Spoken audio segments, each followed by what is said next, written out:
இப்பொழுது வேத ஆராய்ச்சியில ஒரு புது தொடர் செய்தியை ஆரம்பிக்க எண்ணுகிறேன். நம்முடைய குடும்ப வாழ்க்கையை பற்றி, திருமண வாழ்க்கையை பற்றி, பால் உணர்வுக்கான காரியங்களை பற்றி திருமறையிலே அநேக சத்தியங்கள் கூறப்படுகின்றன. இவற்றை தெரிந்து கொள்வது நல்லது. ஏனென்றால் இந்த நாட்களிலே வேசித்தனம் அதிகமாக பரவி வருகிறது. விசுவாசிகளும் கூட இந்த பாவத்திலே விழுந்து விடுகிறார்கள். உடலின் இச்சைகளுக்கு இடம் கொடுத்து தங்கள் வாழ்க்கையை தீட்டுப்படுத்தி தங்கள் குடும்ப வாழ்வை நாசப்படுத்திக் கொள்கிறவர்கள் அநேகர் உண்டு. ஆகினாலே திருமறை குடும்ப வாழ்வை பற்றியும் நம்முடைய உடலின் ஆசைகளை பற்றியும் என்ன கூறுகிறது என்று நாம் அறிந்து கொள்ள வேண்டும். ஒவ்வொரு வேத பகுதியாக எடுத்து ஆராய்ந்து பார்ப்போம். இது ஆசீர்வாதமாய் இருக்கும் என்று எண்ணி ஆண்டவரை துதிக்கிறேன், அதற்காக ஜெபிக்கிறேன். நீங்களும் ஜெபிக்கும்படி கேட்டுக்கொள்கிறேன். பால் உணர்வின் மேல் வெற்றியுள்ளவர்களாய் வாழுவது எப்படி? இது இன்றைக்கு அநேகருக்கு உள்ள பிரச்சனை. பண்டிதர் பில்லி கிரஹாம் ஒரு முறை கூறினார், ஒரு விசுவாசியின் வாழ்க்கையில 75% அவனுடைய சோதனைகள், போராட்டங்கள் எல்லாம் பால் உணர்வை பற்றிய போராட்டங்கள், சோதனைகள். அவற்றின் மேல் அவன் வெற்றி பெற்றுவிட்டால் விசுவாச வாழ்க்கையிலே வெற்றியுள்ளவனாக வாழக்கூடும் என்று கூறினார். இது எவ்வளவு உண்மை! 63 வயதுள்ள ஒருவர் ஒரு பிரசங்கியாரிடம் பேசிக் கொண்டிருந்தார். ஐயா, என்னுடைய வாழ்க்கையில தகாத தீய சிந்தைகள் என்னை வாட்டுகின்றன. மற்றவர்கள் இதை கேட்டால் என்னை அவதூறாக எண்ணுவார்கள். இதை வெளியிலே சொல்லுவதற்கு கூட எனக்கு வெட்கமாக இருக்கிறது. இவ்வளவு வயதானவன், இவனுக்கும் இந்த சோதனை இருக்குமா என்று மற்றவர்கள் எண்ணுவார்கள். ஆனால் எனக்கு பால் உணர்வுக்கான இந்த சோதனைகள் அதிகமாக வருகின்றன. என்னுடைய சிந்தைகள் அடிக்கடி கெட்டு போய்விடுகின்றன. என்னுடைய மனம் கரைப்பட்டிருக்கிறது. இதில் நான் எப்படி வெற்றி காண முடியும் என்று கேட்டார். 16 வயது உள்ள ஒரு சிறுவன் பிரசங்கியாரை பார்த்து, ஐயா, எனக்கு இந்த சிறு வயதிலேயே இவ்வளவு ஆபாசமான எண்ணங்களும் சோதனைகளும் ஏற்படுகின்றன. பால் உணர்வின் உணர்ச்சிகள் என்னை பலவிதமாக தவறான காரியங்களுக்கு தூண்டி விடுகின்றன. தீய பழக்க வழக்கங்கள் என்னை ஆட்கொள்ளுகின்றன. ஆகினாலே நான் எப்படி என்னுடைய சொந்த உடலின் ஆசைகளின் மேல் வெற்றியுள்ளவனாக வாழ முடியும் என்று கேட்டான். ஆவிக்குரிய பிரகாரமாக அநேக ஆசீர்வாதங்களை பெற்ற ஒரு சகோதரி, பரிசுத்த ஆவியின் அபிஷேகத்தை பெற்று அவருடைய வரங்களை தன் அனுபவத்தில் அறிந்திருந்தவள், ஆழமான அனுபவத்தில் இருந்தவள். ஆனால் அவளுடைய உள்ளத்திலே பரிசுத்தம் இல்லை, தூய்மை இல்லை, அசுத்தம். உடலின் ஆசைகளுக்கான பலவிதமான உணர்ச்சிகள், சோதனைகள் அவளை மேற்கொண்டு விட்டன. இந்த நிலையிலே எப்படி அவற்றின் மேல் வெற்றி பெறலாம் என்று கேட்டாள். இந்த 3 பேருடைய அனுபவத்திலிருந்தும் நாம் அறிந்து கொள்வது என்ன? எந்த வயதினரானாலும் சரி, எவ்வளவு ஆவிக்குரிய நிலையில் இருந்தவர்களானாலும் சரி, அவர்களுக்கும் பால் உணர்வுக்கான சோதனைகள் வரத்தான் செய்கின்றன.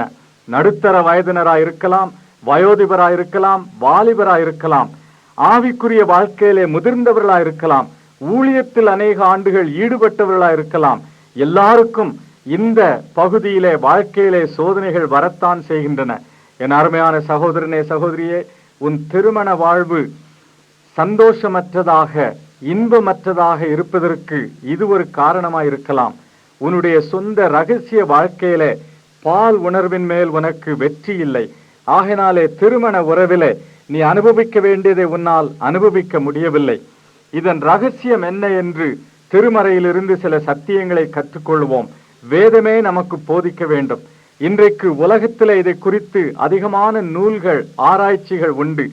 அவற்றை எடுத்து நாம் பார்க்கும்பொழுது உலகம் சொல்லுகிற காரியங்கள் தான் நமக்கு தெரிய வரும். சாத்தான் இவற்றின் மூலமாகவும் நம்மை தவறான வழிகளில் இழுத்துவிடக்கூடும்.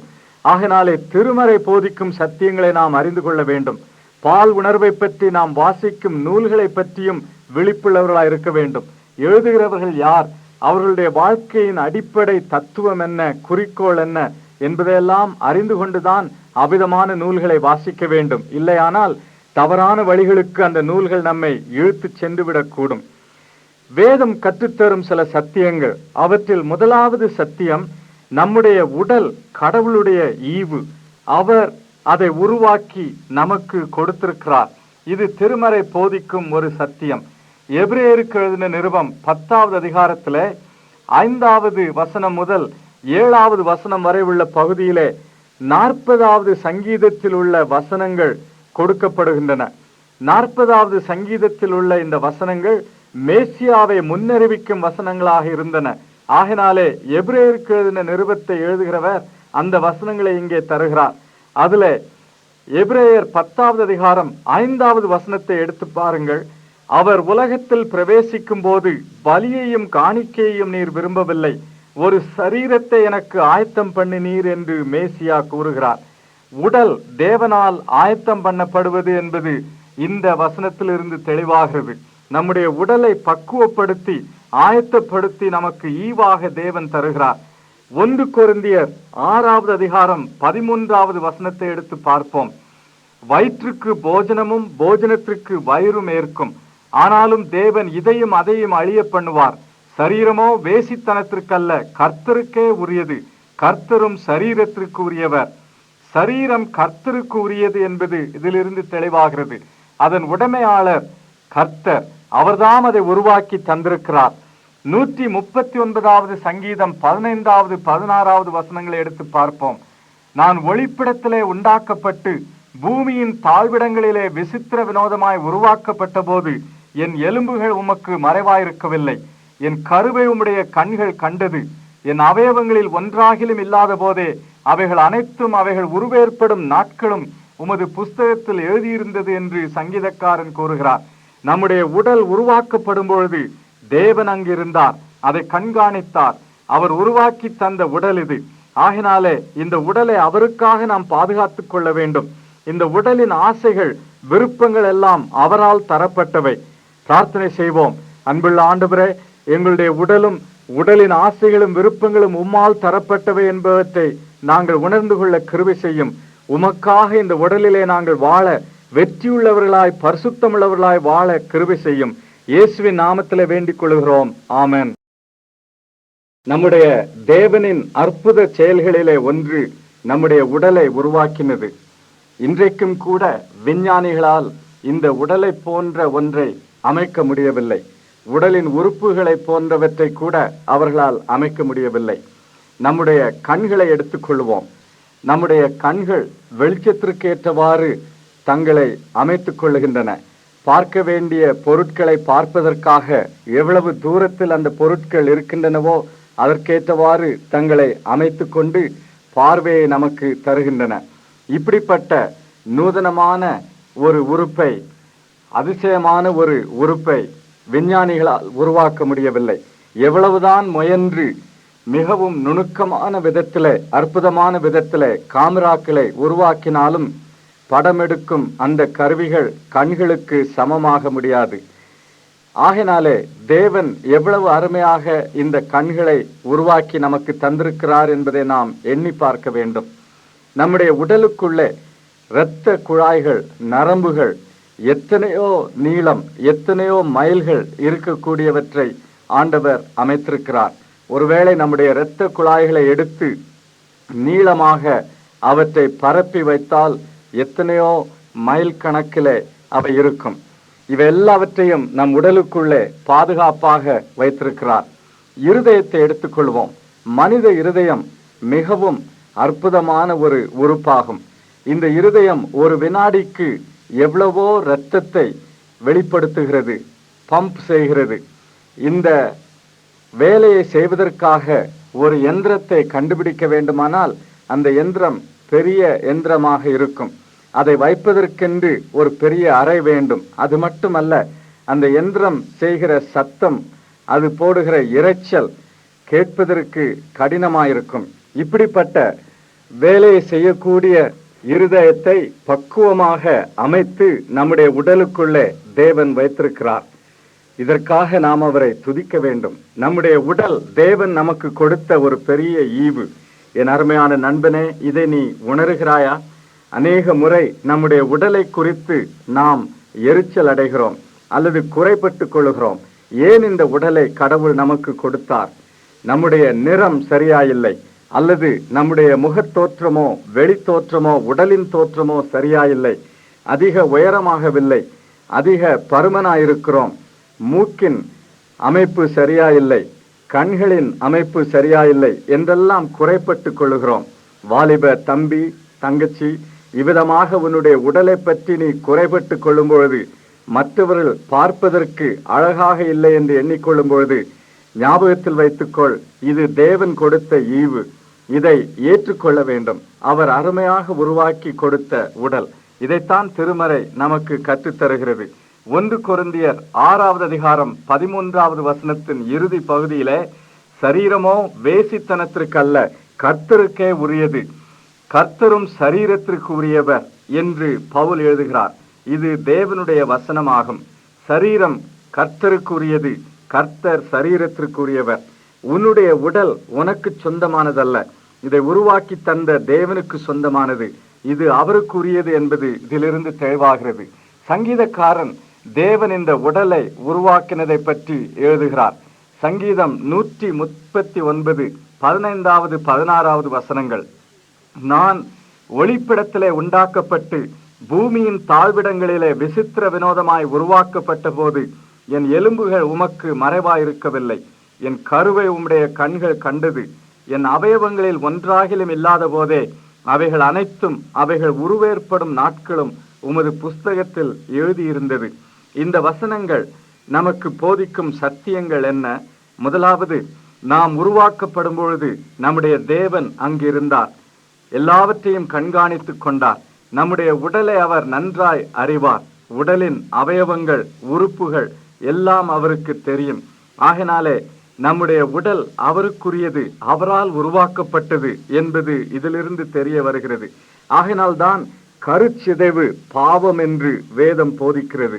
தேவன் நம்முடைய உடலை உருவாக்குவதிலே ஈடுபட்டிருப்பாரானால், ஜீவன் ஆரம்பிக்கும் நாளிலிருந்து அதிலே அவருக்கு ஒரு பங்கு, பெரும் பங்கு இருந்ததென்றால், நாம் அந்த ஜீவனை அழிக்க நமக்கு என்ன உரிமை உண்டு? கருச்சிதைவு செய்வது கொலைபாதகத்துக்கு சமமாகும். தன் கர்ப்பத்தில் இருக்கும் கருவை சிதைப்பதற்கு தாய்க்கு, ஒரு பெண்ணுக்கு உரிமை கிடையாது. தன்னுடைய மனைவியின் கர்ப்பத்தில் இருக்கும் கருவை சிதைப்பதற்கு ஒரு கணவனுக்கு உரிமை கிடையாது, பெற்றோருக்கு உரிமை கிடையாது. கருச்சிதைவு கொலைபாதகமாகும். இந்த பெரும் பாவத்திலிருந்து தேவன் நம்மை காத்து கொள்வாராக. நம்முடைய உடலை உருவாக்கும் தேவன் அருமையாக அந்த உடலை உருவாக்கி நம் கரங்களில் தருகிறார். நாம் அதை ஏற்றுக்கொள்ள வேண்டும். அப்படியானால் உடல் பாவமானது அல்ல. அநேக முறை நாம் மாம்ச இச்சைக்கான பாவங்களிலே ஈடுபடும் பொழுது இந்த உடலை வெறுக்கிறோம். இந்த உடல் பாவத்துக்குரியது என்று எண்ணிக்கொள்கிறோம். வேதம் அவ்விதமாய் போதிக்கவில்லை. இந்த உடல் தேவனுக்குரியது என்றுதான் வேதம் போதிக்கிறது. ஆகினாலே இந்த உடலிலே பாவம் இல்லை. பாவம் இந்த உடலிலே குடிகொள்வதற்கு நாம் இடம் கொடுக்கிறோம். நம்முடைய பாவ சுபாவம், நம்முடைய முரட்டாட்டமான சித்தம் நம்முடைய உடலை பாவத்துக்கு வழிநடத்துகிறது. இதற்கு நாம் நம்மை விலக்கி காத்து கொள்ள வேண்டும். உடலிலே பாவம் இல்லை. அப்படியானால் உடலின் பசியிலே, ஆசைகளிலே, விருப்பங்களிலே பாவம் இல்லை. ஆண்டவர் நமக்கு இந்த உடலிலே சில வாஞ்சையை தந்திருக்கிறார், சில ஆசைகளை தந்திருக்கிறார். பசி ஒன்று, தாகம் ஒன்று, பால் உணர்வு இன்னும் ஒன்றாகும். ஆக இவை பாவம் என்று நாம் கருத முடியாது. பால் உணர்வு பாவமானது அல்ல. இது தேவனால் கொடுக்கப்பட்ட ஈவு. ஆனால் அதை அவருடைய கட்டுப்பாட்டிலிருந்து எடுத்து நம்முடைய விருப்பப்படி பாவ சுபாவத்திற்குள்ளே நாம் கொண்டு வரும்பொழுது பாவத்திற்கு அது நம்மை வழிநடத்துகிறது. பால் உணர்வு மாம்ச இச்சைக்கு இடம் கொடுத்து நம்மை வேசித்தனத்திற்கோ அசுத்தமான வாழ்க்கைக்கோ வழிநடத்துகிறது. ஆகினாலே பால் உணர்வு பாவம் என்று வேதம் போதிக்கவில்லை. இதை அவர் கையில் நாம் கொடுக்க வேண்டும். இந்த உடல் கடவுளின் ஈவு. அவரே இந்த உடலுக்கு உரியவர். அவர் இதை உருவாக்கினார் என்பதை உணரும் பொழுது பால் உணர்வில் மேல் வெற்றி கிடைப்பதற்கான ரகசியத்தை நாம் அறிந்து கொள்ளலாம். ரகசியம் என்ன? இந்த உடல் அவருக்கு ஒப்பு கொடுக்கப்பட வேண்டும். யார் இதை உருவாக்கினாரோ அவருக்கு இது சொந்தம். ஆகினாலே இதை அவர் நடத்தும்படி, அவர் ஆளும்படி இடம் கொடுக்க வேண்டும். ஆகினால்தான் அப்போஸ்தலனாகிய பவுல் ரோமருக்கு எழுதும்பொழுது 12வது அதிகாரத்திலே இந்த வார்த்தைகளை எழுதுகிறார்.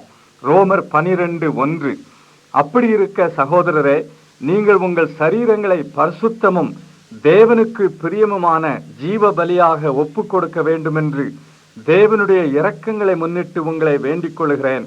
இதுவே நீங்கள் செய்யத்தக்க புத்தியுள்ள ஆராதனை. உருவாக்கினவருக்கு இந்த உடலை எப்படி அடக்குவது, இதை சரியான வழியிலே நடத்துவது என்று தெரியும். ஆகையினாலே அவருக்கு ஒப்பு கொடுக்க வேண்டும். பிரார்த்தனை செய்வோம். அன்புள்ள ஆண்டவரே, எங்களுடைய உடல் உமக்குரியது என்பதை உணர்ந்து அதை உமக்கு ஒப்பு கொடுக்க எங்களுக்கு உதவி செய்யும். உடலின் ஆசைகளுக்கு இடம் கொடுத்து எங்கள் வாழ்க்கையை தீட்டுப்படுத்திக் கொள்ளாதபடி காத்துக்கொள்ளும். நீரே ஆட்கொண்டருளும். எங்கள் ஆண்டவர் இயேசுவின் நாமத்திலே வேண்டிக் கொள்கிறோம். ஆமென். ஒரு வாலிப தம்பி என்னிடத்தில் வந்து, ஐயா, என்னுடைய வாழ்க்கையில மாம்ச இச்சைக்கு அடிமையாகி பாவம் செய்து விடுகிறேன். என்னை பற்றி பிடித்திருக்கும் ஒரு துர்ப்பழக்கம் அடிக்கடி என்னை கீழே வீழ்த்தி விடுகிறது. என்னுடைய பால் உணர்வின் மேல் எனக்கு வெற்றி இல்லை. நான் என்னுடைய உடலை துன்புறுத்தி வருத்தப்படுத்தி இந்த பால் உணர்வை எப்படியாவது வெளியேற்றிவிட விரும்புகிறேன் என்று கூறினான். நான் அவனை பார்த்து சொன்னேன், தம்பி, உன்னுடைய அபிப்பிராயம் தவறானது. இந்த உடல் ஆண்டவர் உருவாக்கி தந்த உடல். அருமையாக இதை உனக்கு தந்திருக்கிறார்.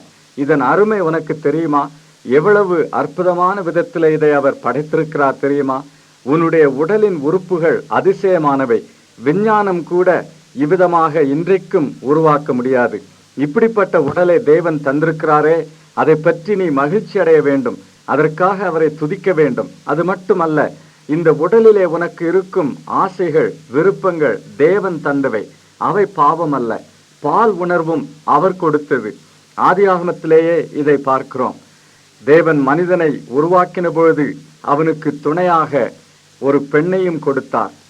பால் உணர்வு அப்பொழுதே உருவாக்கப்பட்டது. ஆகையினாலே இது பாவம் என்று வேதம் போதிக்கவில்லை.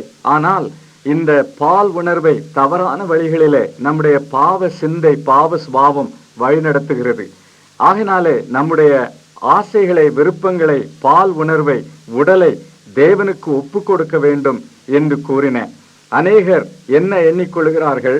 தங்கள் உடலை வருத்தப்படுத்துவதனாலே, துன்புறுத்துவதனாலே பால் உணர்வின் மேல் வெற்றி கிடைக்கும் என்று எண்ணுகிறார்கள்.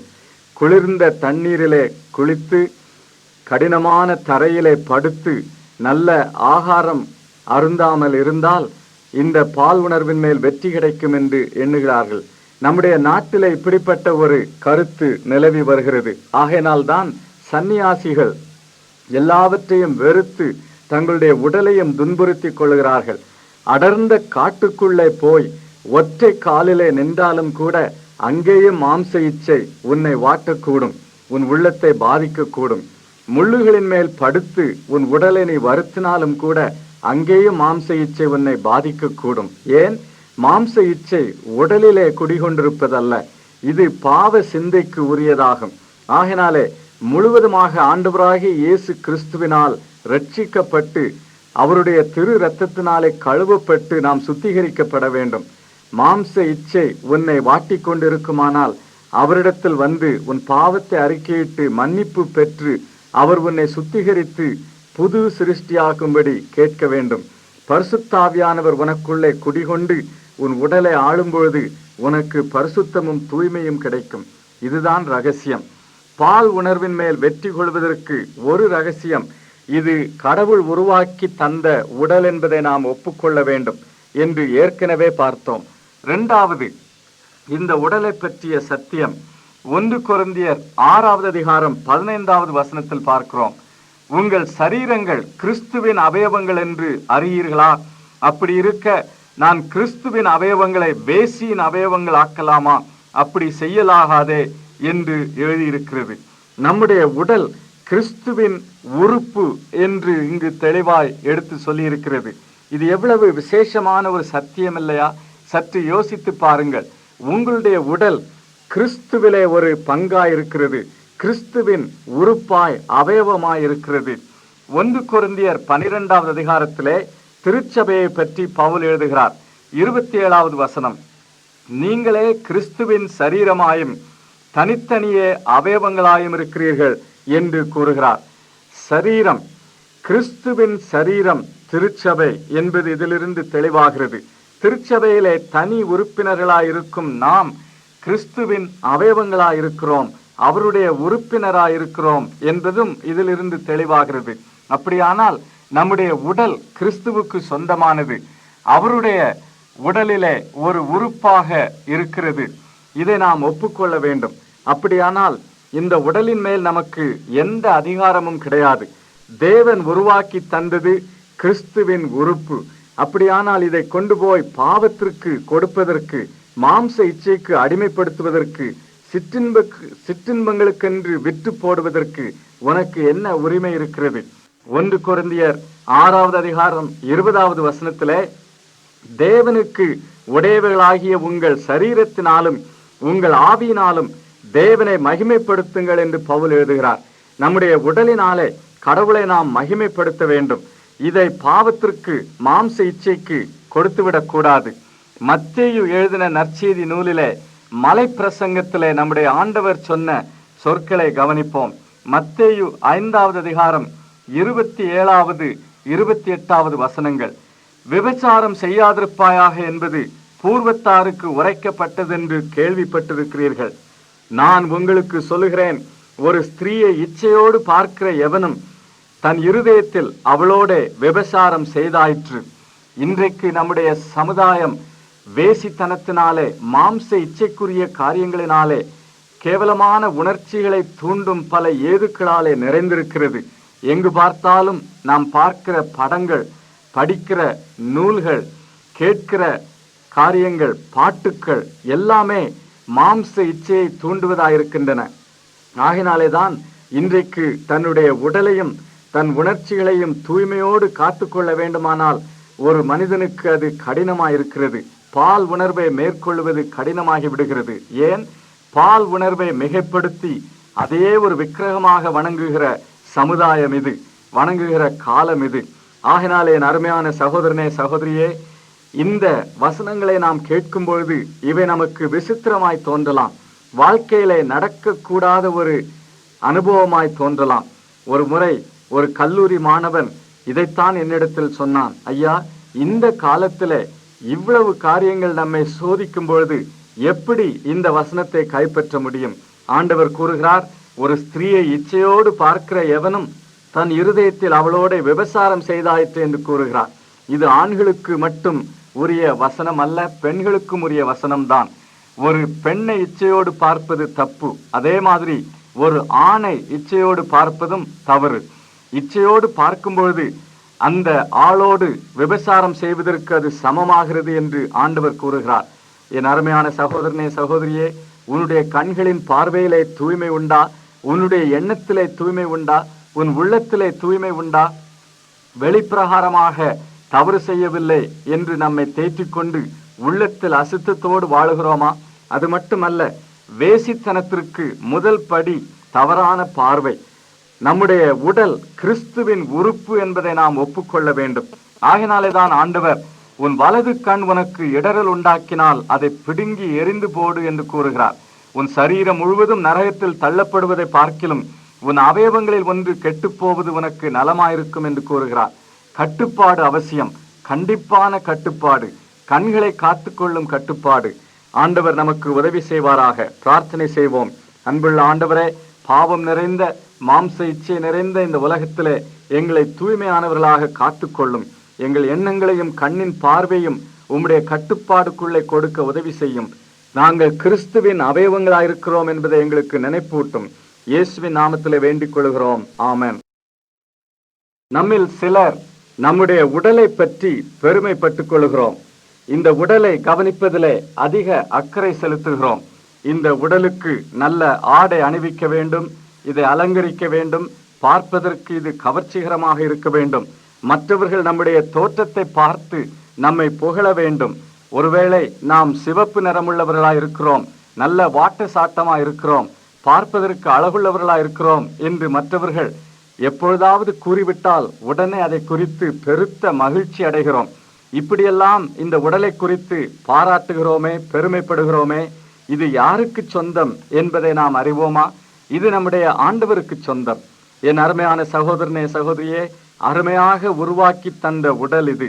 இது அவருக்குரியது. இதை நீ உணர்வாயா? இந்த உடலுக்காக அவரை துதிக்கிறாயா? இது அவருக்குரியது என்று அன்றாடகம் காலையிலே உன்னை நீயே உணர்த்தி கொள்ளுகிறாயா? பண்டிதர் பில்லி கிராஹாம் அவர்கள் தங்களுடைய வாழ்க்கையிலே அன்றாடகம் காலையில எழுந்தவுடன் படுக்கை அருகே முழங்காற்படியிட்டு ஜெபிக்கும் பொழுது தம்முடைய முழு உடலையும் புதியதாக ஆண்டவருக்கு அர்ப்பணித்து, இந்த உடலிலே நீர் உம்மை மகிமைப்படுத்தும், இந்த உடலை உமக்காக பயன்படுத்தும் என்று ஜெபிப்பாராம். அது எவ்வளவு ஒரு நல்ல பழக்கம் இல்லையா? அப்படி ஜெபிக்கும் பொழுது நிச்சயமாக இந்த உடலை மாம்ச இச்சைகளுக்கும் பாவத்திற்கும் நாம் விலக்கி காத்து கொள்ளலாம். இரவிலே படுக்க போகும்பொழுதும் இந்த உடலை அவர் கரத்தில் கொடுத்து அவருடைய திரு ரத்தத்தினாலே கழுவி சுத்திகரித்து காத்து கொள்ளும்படி ஜெபிக்க வேண்டும்.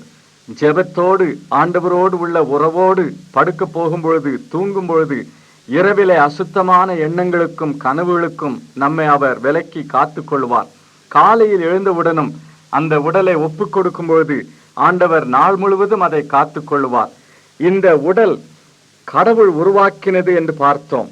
இது கிறிஸ்துவின் உறுப்பாயிருக்கிறது, அவயவமாயிருக்கிறது என்று பார்த்தோம். மூன்றாவதாக இந்த உடல் பரிசுத்தாவியானவரின் ஆலயம் என்று 1 கொரிந்தியர் 6வது அதிகாரத்திலே பார்க்கிறோம். 1 கொரிந்தியர் 6வது அதிகாரத்தின் இறுதி பகுதியிலே அநேக சத்தியங்கள் நமக்கு தரப்படுகின்றன. நம்முடைய உடலை பற்றிய சத்தியங்கள்.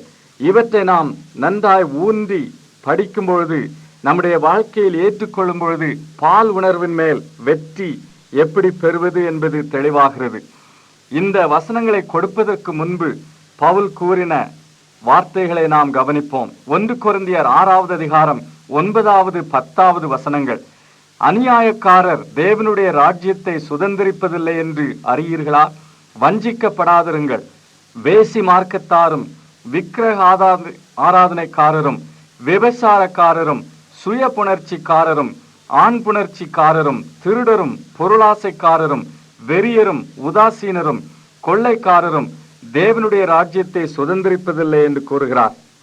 தெளிவாய் கண்டிப்பாய் அவர் கூறின வார்த்தைகள் இவை. இது பவுலின் வார்த்தைகள் மட்டுமல்ல, தேவனுடைய வார்த்தை என்பதை நாம் நினைவில் இருத்திக் கொள்ள வேண்டும். யார் யார் தேவனுடைய ராஜ்யத்தை சுதந்திரிப்பதில்லை என்று கூறுகிறார்? இந்த பட்டியலிலே வேசித்தனம், தங்கள் உடலுக்கு விரோதமாக பாவம் செய்கிறவர்கள், பால் உணர்வை மேற்கொள்ளாதபடி மாம்ச இச்சைக்கு அடிமையாகிவிட்டவர்கள், இவர்களை பற்றி அதிகமாக எழுதியிருக்கிறார். என் அருமையான சகோதரனே, சகோதரியே, ஒருவேளை இன்றைய சமுதாயத்திலே, நம்முடைய உலகத்திலே இப்படிப்பட்ட பாவங்களை பிரதானமாக கருத மாட்டார்கள்.